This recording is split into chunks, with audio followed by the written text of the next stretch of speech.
پیارے بچوں class 8 subject history جو میرا آج ٹاپک ہے وہ ہے دا کلیم ٹو پیرامونٹنسی. تو پیارے بچوں آج ہم اور پڑھیں گے کہ انگریزوں نے کس طرح سے اپنی بالادستی دکھانے کی کوشش کی.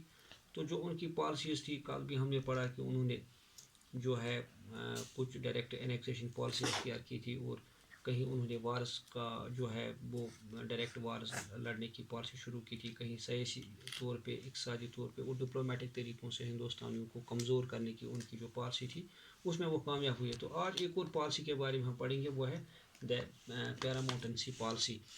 چونکہ انگریزوں نے یہ لارڈ ہسٹنگ جب آیا ہندوستان تو اس نے کہا کہ سارے ہندوستانیوں میں سے اگر کوئی طاقتور ہے تو وہ ایسٹ انڈیا کمپنی ہے اور اس کا یہ اختیار ہے کہ یہ سب سے اعلیٰ اور سب سے عظیم ہے دین انڈین اسٹیٹس سے. یعنی جو بھی ہندوستانی اسٹیٹ تھی اس وقت اس نے یہ اعلان کیا ہے کہ اب ان ساری اسٹیٹس میں اگر کوئی طاقتور ہے, اگر کوئی بڑی کمپنی ہے تو وہ ہے ایسٹ انڈیا کمپنی.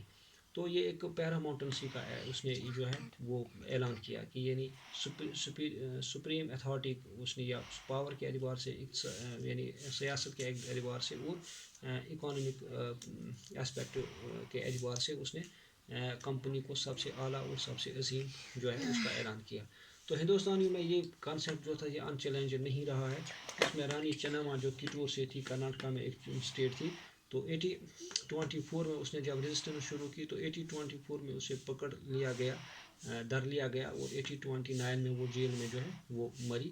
یہ ایک عورت تھی, یہ ایک رانی تھی. تو اس طرح سے یہاں پہ ریانہ ایک چوکیدار تھا, اس کے بعد اس نے یہ جو مومنٹ تھا وہ اس نے جاری کیا, لیکن 1830 میں اس کو پکڑ کر جو ہے ہینگ کیا گیا. لیکن جو یہ ریانہ تھا اس نے کچھ خاص جو ہے وہ کیا تھا, وہ یہ کہ اس نے برطانیہ کے کیمپس کو ڈسٹرائے کیا تھا اور ان کا ریکارڈ جو تھا وہ نظر آتش کیا.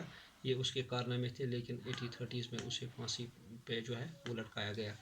تو اب انگریزوں کو لگا کہ جو نارتھ ویسٹرن حصہ ہے ہندوستان کا جس میں افغانستان اور پنجاب کی اسٹیٹس بالخصوص تھی, ان کو لگا کہ اگر رشیا والے آئے تو انہوں نے اس پر حملہ کیا تو ہندوستان جو ہے اس میں رشین طاقت بڑھے گا اور یہاں جو کمپنی کا طاقت ہے وہ آہستہ آہستہ گھٹے گا.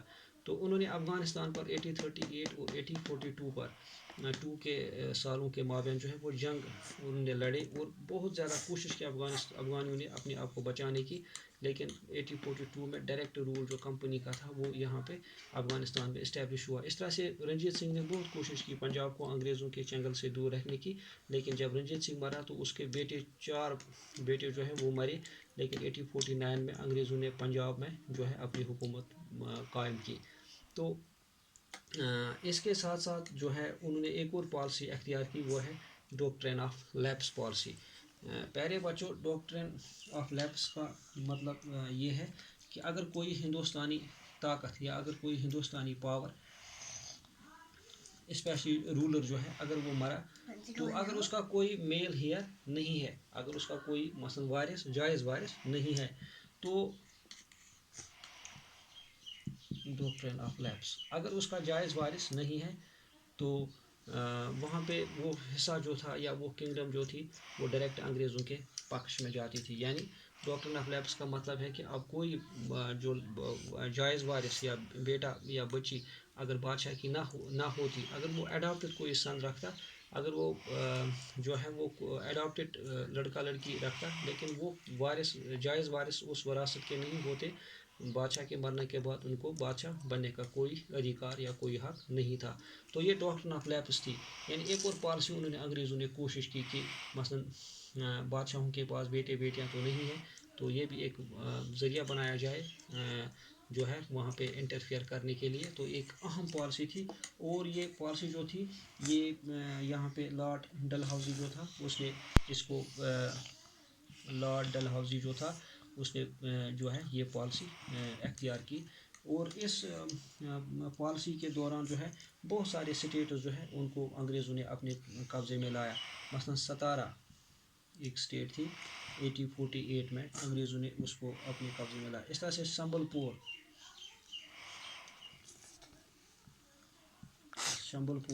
کو لایا 1850 میں.